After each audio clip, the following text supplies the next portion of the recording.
Outro assunto aqui, ó. A disputa pelas 2 vagas ao Senado em São Paulo está em aberta. Tanto na direita quanto na esquerda, Lula e Jair Bolsonaro estabeleceram a conquista de maioria no Congresso como prioridade para 2026. Mas o governo também quer derrotar Tarcísio de Freitas na disputa pelo governo do estado. Nosso repórter Matheus Dias traz os detalhes, chegando ao vivo em Os Pingos nos Is. Matheus, essa indefinição pode complicar tanto a esquerda quanto a direita, não é isso? Pois é, Koba. Boa noite para você, boa noite a quem nos acompanha. Pode complicar, sim, no caso, os dois lados dessa mesma moeda, né? Tanto a esquerda quanto a direita. A gente fala de um cenário de indefinição para ambos os lados, já que esse ano o Congresso tão importante, em discussões tão relevantes para o cenário do país aqui, o PT e também a direita, no caso o PL, eles se posicionaram e pediram que fosse uma prioridade as 2 vagas para o Senado aqui em São Paulo, mas também o governo acaba sendo pauta nesse momento. A gente começa pela esquerda, então, pelo PT, já que hoje, então, mais cedo, a gente conversou com o Kiko Seleguin, ele que é presidente estadual do PT aqui em São Paulo, e disse que estuda formar uma chapa com nomes muito fortes para tentar desbancar Tarcísio da reeleição para o governo de São Paulo. No caso, essa chapa envolveria 4 nomes, sendo 3 ministros, mas todos relevantes, integrantes atuais da chapa de Lula, no caso. Seria Geraldo Alckmin, vice-presidente, Fernando Haddad, ministro da Economia, Simone Tebet, ministra do Planejamento e Orçamento, e também Marina Silva, ministra do Meio Ambiente. Esses 4 formariam uma chapa única para tentar concorrer tanto ao governo do estado, como governador e vice-governador, e também com as 2 vagas para o Senado pelo PT. Vamos ouvir as palavras do presidente estadual do partido. As sondagens internas que nós fizemos mostram que essa chapa que reúne Haddad, Alckmin, Simone, Marina é muito competitiva. Ela dá uma capilaridade para a nossa frente em todo o estado, dialoga com capital, grande São Paulo e interior.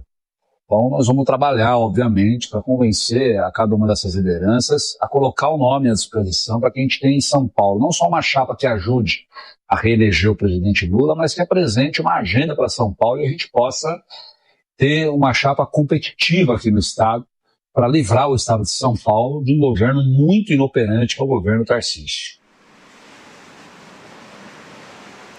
Esses dados foram coletados em dezembro, mas não foram divulgados não, viu, Koba? Essa pesquisa foi encabeçada e pedida por Kiko Seleguin, mas não é ligada ao Tribunal Eleitoral, então não foi divulgada. Os dados ainda são de posse apenas do PT, mas também é uma pesquisa ainda muito crua ali, Koba, porque a gente fala de nomes que não confirmaram também que vão se candidatar, vão participar das eleições esse ano. No caso, tanto Geraldo Alckmin quanto Fernando Haddad já disseram que as candidaturas não são prioridade nesse momento. Geraldo Alckmin disse que gostaria de ser vice-presidente novamente. Agora a gente vai para o outro lado da moeda, a gente fala da direita, que tem ali uma certa indefinição. Tirando o Tarcísio de Freitas, que esse é uma segurança, já descreveu, e ontem mesmo ele reforçou que vai ser candidato novamente, é pré-candidato à reeleição a governo do estado. Tirando ele, ali as outras vagas ainda têm indefinições.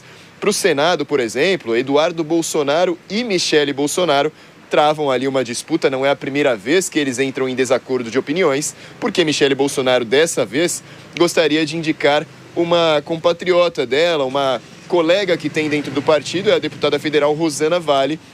A Michele Bolsonaro, inclusive, deu esse nome como possível ao presidente do PL, Valdemar Costa Neto. Ela encomendou pesquisas referentes ao nome de Rosana Vale e os resultados dessas pesquisas teriam impressionado até Valdemar Costa Neto. No caso, poderia ser um nome possível, mas Eduardo Bolsonaro já se posicionou ontem rechaçando esse nome. Ele disse que, no caso, Rosana Vale não tem nenhum conhecimento. Ela pode até ser uma boa política ou uma pessoa muito boa, mas que ninguém a conhece. Ele defende a candidatura de outro parceiro, no caso Gil Diniz, que é deputado estadual e ex-assessor de Eduardo Bolsonaro, mas o filho 03 do ex-presidente também disse que Mário Frias, ex-secretário de Cultura, poderia ser um bom nome. Ele que critica tanto o governador do estado, que vai tentar a reeleição. Tarcísio e Eduardo não estão nos melhores dias, mas Eduardo também tem brigas com Michele Bolsonaro, e essas brigas, esses entraves dentro do partido, principalmente no caso deles, dentro da mesma família, podem trazer indefinição que pode acabar sendo prejudicial nessas 2 vagas para o Senado, né, Koba? É isso aí. Muito obrigado, Matheus Dias, falando ao vivo daqui de São Paulo. Deixa eu chamar o Roberto Mota. Agora toda a disputa pelo Senado paulista, a representação de 2 vagas, 2 cadeiras que estão em disputa nesse ano de 2026, Mota. Do lado da direita, tem esses 3 nomes trazidos aí pelo Matheus. O pedido da Michele, que seria a Rosana Vale, os 2 do Eduardo, que seriam o Gil Diniz, conhecido também como Carteiro Reaça, né, que é deputado estadual aqui em São Paulo, e o Mário Frias, que foi ministro, foi da gestão do ex-presidente Jair Bolsonaro. E tem mais. Tem o nome do vice-prefeito de São Paulo, que é cotado, o Coronel Melo Araújo. Tem o Tomé Abduch, que também é deputado estadual. E tem o deputado federal de alguns mandatos já, Marco Feliciano, que também é uma pessoa disposta a disputar essa indicação para concorrer pelo PL em São Paulo ao Senado, já que o caminho na vaga do PL está aberto depois da retirada da candidatura do Eduardo. Como é que você vê esses nomes todos aí disputando uma vaga só do PL, hein, ô Mota? São muitos quadros bons. Eu acho que o Guilherme Derrite provavelmente já tem a sua cadeira garantida lá no Senado, né? E na ausência do Eduardo, a segunda vaga, aí tem muitos pretendentes qualificados. Melo Araújo é um nome excelente. Ricardo Salles também é um nome excepcional da direita. O Carteiro Reaça é bem conhecido. Agora, a disputa pelo Senado é uma candidatura majoritária. E essa disputa tem características bastante diferentes de uma candidatura a deputado, na qual se aplica o coeficiente eleitoral. Portanto, a escolha do candidato para o Senado tem que ser feita com muito cuidado, são vários fatores que entram em consideração. É preciso muito cuidado pela direita. Já do lado da esquerda, não me parece que é necessário cuidado, porque eu não acredito que o nome do candidato ou dos candidatos vai fazer muita diferença. Deixa eu falar aqui com o Bruno Musa a respeito desses nomes todos aí, ô Bruno. Na esquerda, como disse ali o Matheus, temos 4 nomes para fechar a candidatura ao governo e as 2 ao Senado. Geraldo Alckmin, Fernando Haddad, Marina Silva e Simone Tebet. Curiosamente, 2 desses nomes sequer são de São Paulo, né? Simone Tebet do Mato Grosso do Sul, Marina Silva já foi senadora pelo estado do Acre. Eu concordo muito com o Mota. Na direita tem nomes realmente importantes e eu acho que são nomes extremamente fortes e competitivos, tá? Agora, na esquerda, esses nomes eles podem ser competitivos, mas eu tendo a acreditar que esses nomes da direita têm mais força. Agora, eu acho que é importante também que as pessoas comecem a entender, e faz parte, de novo, repito, desse processo de amadurecimento, que talvez essa votação para o Senado seja, inclusive, mais importante do que a eleição para o Executivo. São coisas que a gente precisa começar a aprender e que no sistema disfuncional brasileiro como todo, e eu falo disfuncional porque eu realmente, piamente não acredito que a representatividade popular ela é feita no sistema político brasileiro, tá? Podemos falar por várias formas dos motivos pelos quais eu acredito nisso, mas uma das formas em que você precisa gerar contrapesos, freios e contrapesos em determinados poderes, passa pelo Senado. Portanto, essas eleições, elas são extremamente relevantes. Já mostrou na última um crescimento dos nomes dentro do Legislativo considerados mais à direita, alguns questionáveis, mas que as pessoas comecem a entender e olhar de fato todos esses nomes, principalmente os que o Mota mencionou. São nomes relevantes e podem fazer a diferença nesse freio e contrapesos dentro do sistema disfuncional brasileiro. Desses nomes da direita aí, o Diego, faz uma análise geral, qual seria o nome mais viável? Lembrando que, aparentemente, Guilherme Derrite sai na frente. Vai ser candidato do PP, apoiado pela direita, pelo Tarcísio, pelo Bolsonaro, e aparentemente será o que tenha talvez seja o nome com mais vantagem nas pesquisas, né? E a outra vaga que vai ser disputada por esses da esquerda e o nome escolhido pelo PL. Qual teria mais condições de ganhar essa segunda vaga? Como achei complicado fazer essa análise, porque cada escolha, especialmente nesse caso, importa em uma renúncia. Se você não escolhe a Rosana Vale, por exemplo, você está desagradando uma grande liderança da direita, que é Michele Bolsonaro, que pode decidir dessa forma não se engajar tanto na campanha quanto ela se engajaria caso tivesse ali a sua candidata no pleito. E isso funciona com todas as outras demais lideranças que estão patrocinando candidaturas. O que mais chama atenção de fato é esse contraste entre uma sobra de candidatos no campo da direita e uma falta de candidatos no campo da esquerda. O presidente estadual do PT fala em 4 nomes, mas nem é certeza que nós tenhamos 4 nomes. O próprio vice-presidente da República disse hoje que, caso não seja novamente o vice-presidente na chapa de Lula, prefere ir passar o restante da sua vida lá em Pinda, onde ele nasceu, onde ele foi prefeito. Inclusive, a própria Marina Silva, nós nem sabemos por onde anda desde o fiasco da COP30 no estado do Pará. Simone Tebet também é uma ministra que não é essencialmente alguém muito midiática, alguém de quem as intenções políticas estejam muito claras. E Fernando Haddad, por sua vez, também já declarou que não pretende se candidatar, pretendia ficar à frente do ministério e apoiar a pré-candidatura do atual presidente da República. Então, existe um gap muito grande no campo da esquerda, certamente em razão da lulodependência que existe na esquerda de modo geral. O PT, de forma histórica, acabou sufocando todas as lideranças que nasciam e ameaçavam fazer sombra à sua hegemonia. E não é que do lado da direita nós tenhamos também uma grande renovação, mas evidentemente muito mais quadros jovens surgem no campo da direita do que no campo da esquerda. Existe uma pluralidade maior, também em razão da fragmentação maior que existe no campo da direita. Acabei dando uma mega sabonetada aqui, não respondi a sua pergunta, porque a sua pergunta não tem resposta. Como eu disse, cada um dos nomes tem muitos prós, tem muitos contras. Cada um que seja escolhido importa necessariamente na renúncia de um apoio específico. Chama atenção, por exemplo, apareceu o nome da Simone Tebet no campo da esquerda para disputar alguma coisa aqui em São Paulo, seja ser vice numa chapa ao governo, seja ser candidata ao Senado, porque ela é do estado do Mato Grosso do Sul. Aliás, ganhou uma vaga como senadora pelo estado do Mato Grosso do Sul. Só que as coisas por lá, ô Mota, não estão muito boas para ela. Ela foi em um evento na cidade natal dela, que é a cidade de Três Lagoas, inclusive na divisa aqui com o nosso estado de São Paulo, e ela foi vaiada num evento de comemoração do aniversário da cidade, hein? Não era nada assim demais, muito ideológico, aniversário da cidade, e ela foi vaiada, ou seja, estão querendo arranjar um lugar para ela aqui no estado de São Paulo também, né? Eu acho que as pessoas, mais uma vez no Brasil, estão chegando a uma situação limite.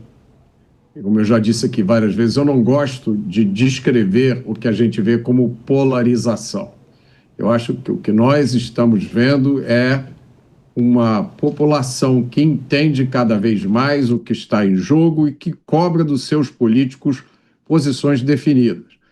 E eu acho que há cada vez menos espaço para políticos que flexibilizam as suas convicções. E um caso especial são os políticos que se colocam como sendo de direita, ou liberais, ou de centro-direita, mas na primeira oportunidade eles entram no trenzinho da esquerda e sentam na janelinha.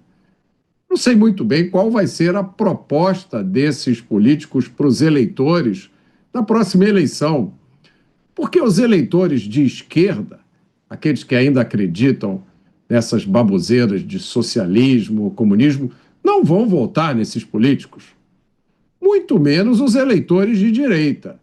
Então, qual é a expectativa desses políticos? É atrair o eleitor distraído? Aquele eleitor que chegou no dia da eleição não sabe muito bem em quem votar? Deixa eu ver a roupa que o político está usando, deixa eu ver o rosto para ver se é um rosto agradável.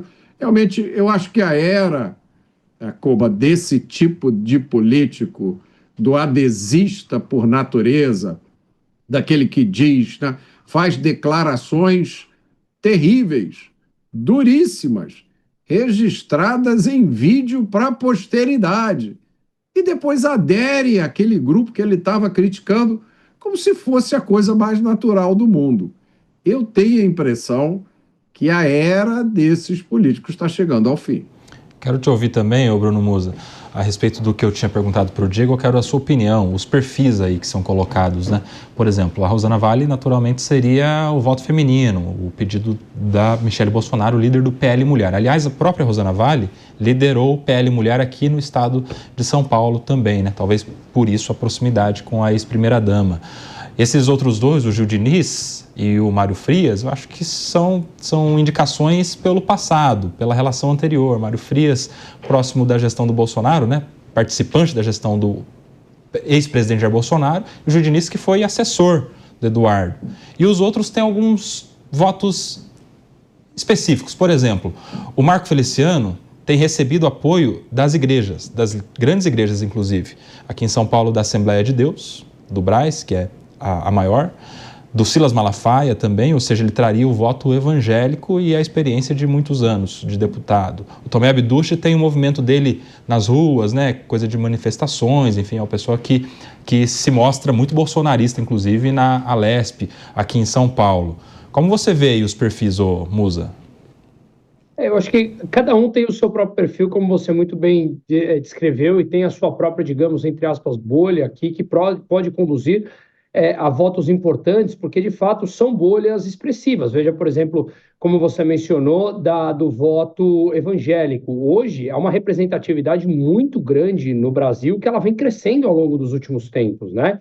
Você vê uma diminuição, por exemplo, de pessoas católicas e com crescimento do evangélico. Parece que há uma troca aí, e grande parte dos votos evangélicos eles vão direcionados a pessoas desse nicho, mas, portanto, todos eles que você mencionou, no meu entender, eles são nomes fortes para a própria direita. Pessoas que têm suas próprias ideias, suas próprias convicções, seja concorde ou não delas, eu acho que eles têm ideias fortes. O Tomé, por exemplo, ele tem um movimento bastante forte. O Tomé é uma pessoa que ele consegue juntar. Eu já tive o prazer de participar de alguns jantares desses, assim, na casa dele. Ele reúne empresários importantes, são papos de alto nível intelectual, então cada um tem o seu próprio movimento. Agora, eu só queria fazer um adendo aqui. Você mencionou a respeito do voto da mulher, talvez colocar isso até em questionamento ou em dúvida, eu ouvi a opinião dos demais, se for importante.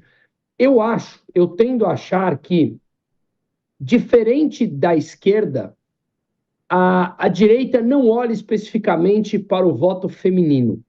Eu acho que isso tem muito mais a ver com uma questão meritocrática, porque é um dos valores que a direita tende a acreditar mais, do que, de fato, se atentar a nichos. É homem, é mulher, é alto, é baixo, é branco, é negro, etc. E sim o mérito, o que faz, quais são as ideias, o que movimenta, o que conduz. Por isso que eu falei que cada um nos seus nichos específicos, como você mencionou, cada um carrega em si os seus próprios méritos. E aí sim, independente da condição social ou condição de gênero, você conduz os votos baseado nesse tipo de ideia. Ao menos eu tenho essa percepção.